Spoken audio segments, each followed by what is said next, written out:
Hello viewers, how are you? This is Ahmed Afridi and you are watching Ahmed Afridi official. आज का जो हमारा लेक्चर है बहुत बहुत मज़े का है और बड़ा इंटरेस्टिंग है।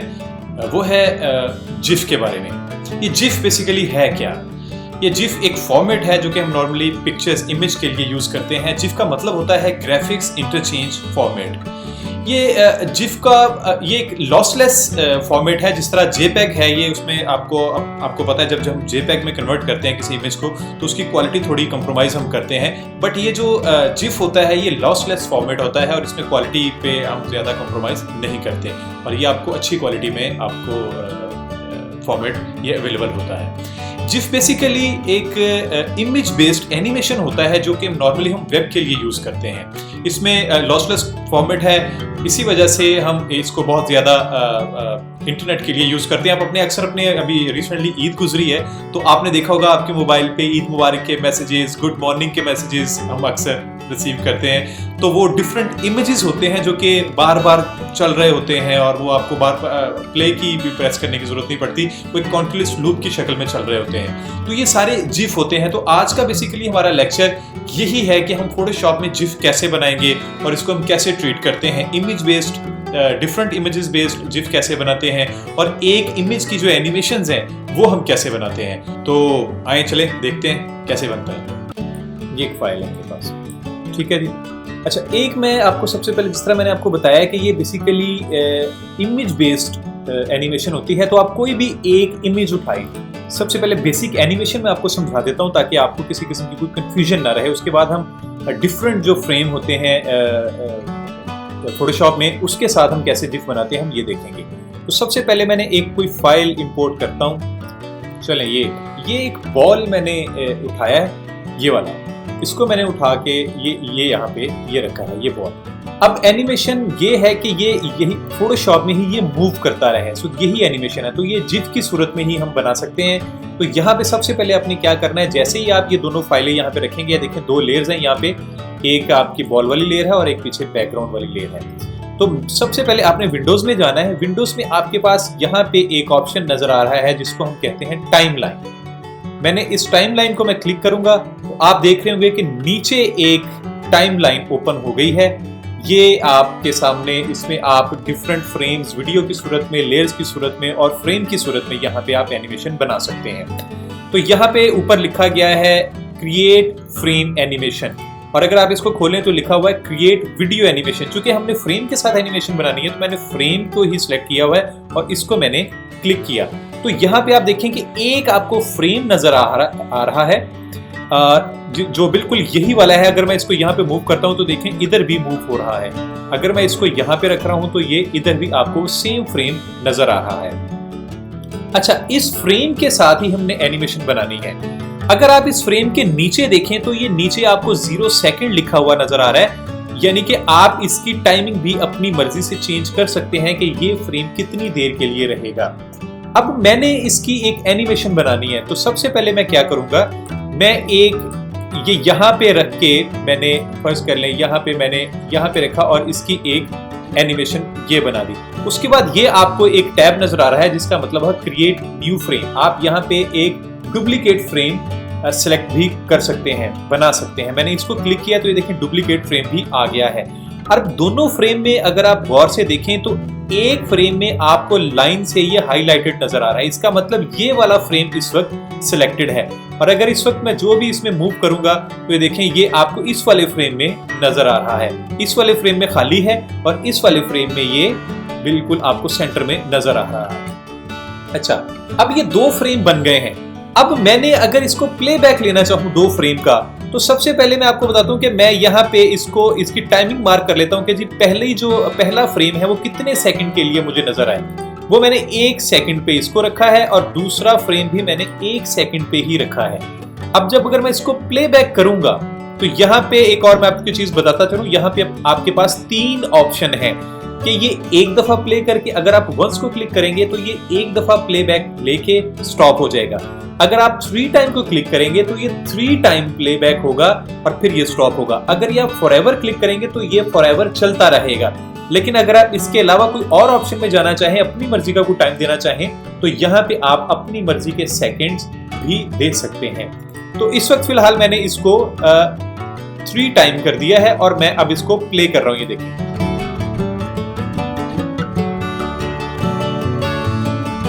तो ये एक एनिमेशन बन गई है, तो इसको हम जिफ एनिमेशन भी कहते हैं। लेकिन अगर मैं चाहता हूं कि इसको थोड़ी स्मूथ एनिमेशन बनाई जाए तो उसका मैं आपको एक और तरीका बताता हूं। देखिए, ये पहला फ्रेम बिल्कुल ब्लैंक है और दूसरे फ्रेम के सेंटर में मैंने बॉल रखा हुआ है। अब ये बॉल चले मैं यहां पे रख लेता हूं, यहां पे। अब अगर एक और मैं कहता हूं कि इन दोनों के दरमियान एक फ्रेम की ट्रेल बननी चाहिए, मुझे ये यहां से फ्रेम यहां पे बॉल आता हुआ नजर आना चाहिए, तो मैं क्या करूंगा, इन दोनों फ्रेम्स को सिलेक्ट करूंगा। मैंने ये कंट्रोल या कमांड जो भी आपके पास सिस्टम है उन दोनों को प्रेस करके मैंने दोनों को सिलेक्ट कर लिया है। तो यहाँ पे आपको एक टैब नजर आ रहा है, ये वाला, ये ट्विंस बिटवीन द फ्रेम्स है। ये आप इसको क्लिक करेंगे तो ये आपसे पूछेगा कि आप इसको कितने फ्रेम्स इनके दरमियान ऐड करना चाह रहे हैं। मिसाल के तौर पे मैं इसको कहता हूँ कि मैं इसके दरमियान 15 फ्रेम ऐड करना चाह रहा हूँ। तो ये पहले और ये दूसरे फ्रेम के दरमियान 15 फ्रेम अपने ऐड कर देगा और ये इसकी एक खास एनिमेशन आपको फील होगी। अगर मैं इसको प्लेबैक करूं, 3 टाइम मैंने यहाँ पे सिलेक्ट किया हुआ है ऑलरेडी और मैं इसको प्लेबैक कर रहा हूं, ये देखें कि मैंने प्लेबैक किया है। अब ये रुक रुक के इस वजह से आ रहा है क्योंकि मैंने सबका 1 सेकंड रखा हुआ है, तो इस वजह से ये आपको थोड़ा सा स्लो लग रहा है। मैं इसको स्टॉप करके यहाँ पे मैंने पहले को सिलेक्ट किया, शिफ्ट के साथ मैंने आखिरी को सबको सिलेक्ट कर लिया और मैं अगर इसकी टाइमिंग बल्कि 0.01 सेकंड रखता हूं, तो अब अगर मैं इसको प्लेबैक करता हूं तो ये देखिए, ये आपको एक बॉल नजर आ रही है जैसे मूव हो रही है वीडियो की सूरत। ये 3 दफा प्लेबैक हुआ और वो स्टॉप हो गया। अब अगर इसी तरह इस आखिरी वाले फ्रेम का मैं फिर एक डुप्लीकेट यहां से ले लूं और ये देखें सेम दोनों फ्रेम सेम हो गए। अब अगर मैंने फिर दोनों फ्रेम को सिलेक्ट करके अब अच्छा, अगर अगला एक मैं फ्रेम बनाता हूं ये वाला और इस फ्रेम में मैं ये बॉल रख देता हूं यहां पे, ठीक हो गया। तो अब ये एक ये फ्रेम है और एक ये फ्रेम है, इन दोनों फ्रेम को फिर मैंने सिलेक्ट किया शिफ्ट के साथ और यहाँ पे ट्विंस पे गया और यहाँ पे आपको 15 फ्रेम मैंने और ऐड कर दिए। तो अब ये यहाँ से उसी तरह 15 फ्रेम और भी ऐड करेगा। मैं यहाँ पे 1 टाइम सिलेक्ट करके इसको स्टार्ट पे लेके इसको प्लेबैक करता हूँ, तो ये देखिए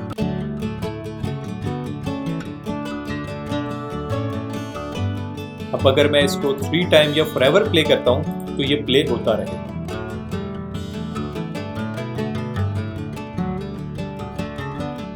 अच्छा, एक बात व्यूअर्स आपने याद रखनी है कि जितने ज्यादा फ्रेम्स होंगे आपकी जो एनिमेशन मूवमेंट है वो उतनी ज्यादा स्मूथ होगी। कम फ्रेम होंगे तो वो थोड़ा जर्क के साथ आएगा, जितने ज्यादा फ्रेम होंगे उतनी ज्यादा स्मूथ आएगी। और ये भी बात आपने देखनी है कि जितने ज्यादा फ्रेम्स होंगे इसका साइज और इसका जो वेट है ऑब्वियसली वो ज्यादा होगा। लेकिन अगर आपने कम साइज में रखना है तो आप कम फ्रेम रखिएगा, तो ये एक इस तरह की एनिमेशन आप बना सकते हैं। मैं आपको मैं इन सबको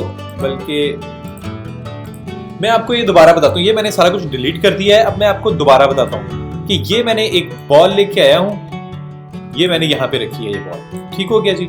अब इस बॉल से मैंने एक फ्रेम और बनाया और ये बॉल रख दी मैंने यहाँ पे।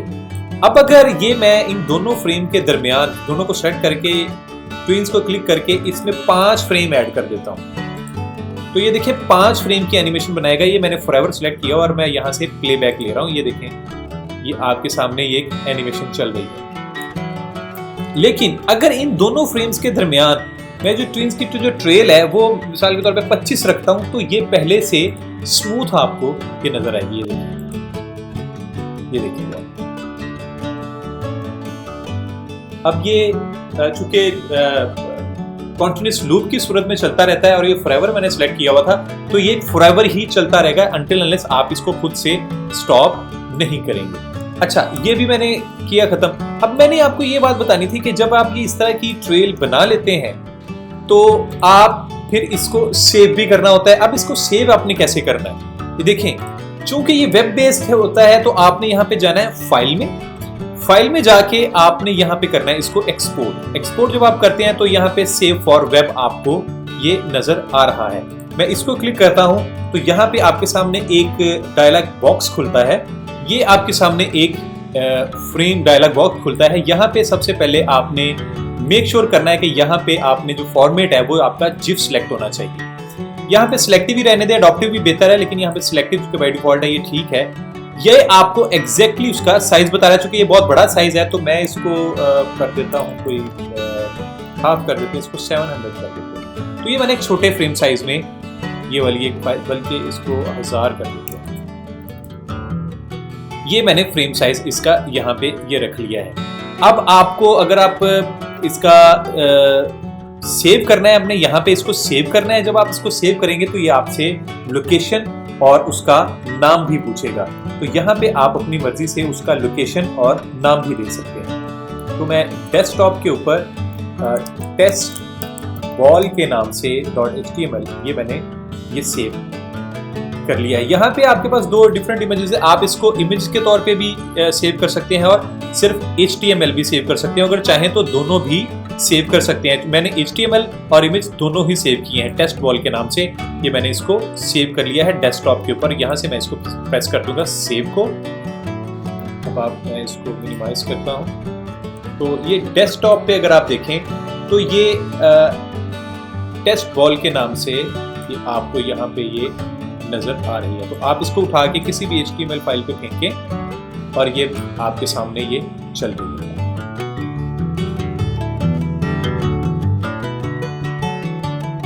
अच्छा व्यूअर्स, ये तो हो गया आपके साथ वो वाला जिफ बनाना कि आपने एक इमेज के साथ उसकी एनिमेशन बना दी। लेकिन अगर आप चाहते हैं कि डिफरेंट इमेजेस हों और वो आपस में एनिमेट होते रहें, तो वो कैसे करते हैं? तो उसके लिए तरीकेकार ये है, मैं इन सबको सिलेक्ट करके इसको डिलीट कर रहा हूँ जी। मैं सबसे पहले क्या करता हूँ कि अगर आप देखें, अगर आपने डिफरेंट इमेजेस खोलने हैं तो आप ओपन में जाते हैं। नॉर्मली क्या करते हैं, ओपन में जाके आप ये मिसाल के तौर पे चलें, ये 3 इमेजेस हैं। आप ये डिफरेंट इमेजेस खोलते हैं और ये देखें आपको 3 डिफरेंट इमेजेस, ये एक इमेज पड़ा हुआ है, ये एक इमेज पड़ा हुआ है, फिर ये एक इमेज पड़ा हुआ है, फिर ये एक इमेज पड़ा हुआ है। इसको तो मैं बंद कर रहा हूँ। तो आप क्या करते हैं, फिर इस फ्रेम को उठा के इस फ्रेम में रखते हैं, फिर दूसरे वाले फ्रेम को उठा के इस फ्रेम में रखते हैं, फिर इस वाले फ्रेम को उठा के इस फ्रेम में रखते हैं। तो ये 3 डिफरेंट इमेजेस आपको ये नजर आते हैं और फिर आपको इसको सेट करना पड़ता है सेंटर में। मैंने इसको पहले सेट किया, फिर उसको सेट किया, तो ये एक अजीब सी टेंशन है। तो ये मैं बिल्कुल आपको रिकमेंड नहीं करूंगा। जब आपने डिफरेंट इमेजेस के साथ कोई जिफ बनानी है तो उसका एक अलग से प्रोफेशनल तरीका है। मैं इन तीनों फ्रेम्स को सिलेक्ट करके डिलीट कर रहा हूँ और यहाँ पे ये फाइलें भी जो ओपन हुई थी ये मैं बंद कर रहा हूँ। आपने जाना है सबसे पहले इस फाइल में, और फाइल में अगर आप देखें तो यहाँ पे आपको स्क्रिप्ट का एक ऑप्शन नजर आता है। स्क्रिप्ट में यहाँ पे है लोड फाइल्स इनटू स्टैक। ये लोड फाइल इनटू स्टैक का मतलब यह है कि यहाँ पे आप अपनी मर्जी से डिफरेंट फाइलें एक ही दफा में सेलेक्ट करेंगे जो कि एक ही फाइल में एग्जैक्टली आ जाएंगी। यहाँ पे मैं ब्राउज में गया और जहाँ पे भी मेरी फाइलें पड़ी होंगी ये मैंने देखा तीनों को सिलेक्ट किया और ये मैंने इसको ओपन कर दिया। जैसे ही मैं इसको ओपन करूंगा और ओके करूंगा, ये तीनों की तीनों फाइलें बिल्कुल उसी तरह उसी ऑर्डर में यहाँ पे आपको यहाँ पे नजर आ रही होंगी। अगर आप गौर से देखें तो यहाँ पे ये आपको तीनों फ्रेम नजर आ रहे हैं, एकदम क्यू में लगे हुए हैं। ये पहला है, ये दूसरा है और ये तीसरा है। अब आपने क्या करना है, यहाँ पे मैंने क्रिएट फ्रेम एनिमेशन ये क्लिक किया। चूंकि ये एक सिंगल फ्रेम है तो आपको ये सिंगल फ्रेम नजर आएगा। लेकिन अगर आप चाहते हैं कि ये हर फ्रेम का, हर लेयर का एक अलग से आपको एक फ्रेम नजर आए, तो उसके लिए आपने यहाँ पे इसके ऑप्शंस में ये सेटिंग का पैनल है, आपने इसमें जाना है और यहाँ पे एक आपको ऑप्शन नजर आ रहा है मेक फ्रेम्स फ्रॉम लेयर्स। यानी कि जितनी भी लेयर्स होंगी, ये वाली जितनी भी लेयर्स होंगी उसका एक एक फ्रेम आपको ये मेक फ्रेम्स फ्रॉम लेयर्स बना देगा। मैंने इसको क्लिक किया तो ये देखें तीनों आपको फ्रेम्स तीनों लेयर के अलग अलग से नजर आ रहे हैं। बिल्कुल उसी तरह जिस तरह हमने पहले हर फ्रेम की टाइमिंग सेट की थी, तो यहाँ पे भी मैं अपनी मर्जी से ये टाइमिंग सेट कर सकता हूँ। मैं कहता हूँ कि पहला जो फ्रेम है वो 0.5 सेकंड के लिए प्ले हो, या सभी मैं इसी तरह कर देता हूँ। 0.5 सेकंड के लिए मैंने ये कर दिया तीनों फ्रेम को। और यहाँ पे मैं जो भी आपने रखना है, वंस 3 टाइम रखना है, फॉरएवर रखना है, मैंने फॉरएवर रखा है और आपने प्लेबैक लेना है। तो ये देखें, ये एक डिफरेंट इमेजेस की आप इस तरह जेपैग निकाल सकते हैं। बिल्कुल उसी तरह जब आप ये सेव कर लेते हैं तो आपने फाइल में जाना है, यहाँ पे एक्सपोर्ट में जाना है, यहाँ पे सेव फॉर वेब में जाके यहाँ पे आपने अपनी मर्जी की सेटिंग रखनी है और मेक श्योर करना है कि जो फॉर्मेट का ऑप्शन है वहाँ पे आप ये जिफ ही सिलेक्ट करें।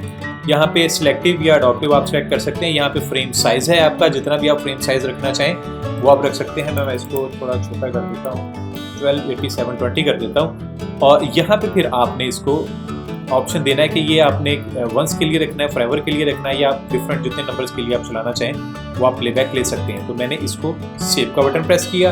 उसके बाद ये आपसे आपकी लोकेशन और फाइल का नाम रिक्वायर करेगा। तो ये मैंने डेस्कटॉप पे इधर रख देता हूँ अहमद पिक्स HTML के साथ ये मैंने इसको सेव कर दिया। इसको मिनिमाइज करता हूँ और अहमद के नाम से ये अब मैंने इसको डबल क्लिक किया तो ये देखें ये आपके सामने प्लेबैक। तो इसी तरह व्यूअर्स आपने डिफरेंट अपनी एनिमेशंस बना सकते हैं जिसके साथ बड़े अच्छे अच्छे मैसेजेस बना सकते हैं, अपनी अच्छी बायोग्राफी अपनी डिफरेंट पिक्चर्स के साथ, बड़े कॉमिक शेप में, बड़े इंस्पिरेशनल मूड में डिफरेंट इमेजेस को आप इस तरह एनिमेशन की शक्ल दे सकते हैं। तो उम्मीद है व्यूअर्स कि आपको आज के लेक्चर से कम ये तो पता लग गया कि जिफ होता क्या है, ये फोटोशॉप में जिफ हम फाइल बनाते कैसे हैं, एनिमेशन बनाते कैसे हैं, उसकी टाइमिंग कैसे सेट कर सकते हैं, उसकी फ्रेम्स कैसे सेट करते हैं, उसको हम एक्सपोर्ट किस तरह करते हैं और उसका प्लेबैक कैसे होता है। ये उम्मीद है आप सबको अच्छे से समझ आ गया होगा। लेकिन फिर भी अगर आपको मेरी समझ किसी बात की नहीं आई तो आप कमेंट में मुझसे पूछ सकते हैं। मेरी कोशिश होगी कि आपको उसका डायरेक्ट आंसर भी दिया जाए। अब मेरे कॉन्टैक्ट्स भी आप देख रहे होते हैं। अब www.ahmadafridi.com मेरी वेबसाइट है, यहाँ पे आप मेरे से बात कर सकते हैं। info@ahmadafridi.com पे आप मुझसे बात कर सकते हैं। ahmad@gmail पे आप मुझसे बात कर सकते हैं। मेरा व्हाट्सएप नंबर आपको दिया गया है, यहाँ पे आप मेरे से बात कर सकते हैं। बट उम्मीद है कि आप सिर्फ रेलेवेंट क्वेश्चन ही मेरे से बात करेंगे और अगर आपको किसी किस्म की ना समझ आई हो तो ये हम इसको दोबारा भी एक्सप्लेन कर सकते हैं। Till then bye bye.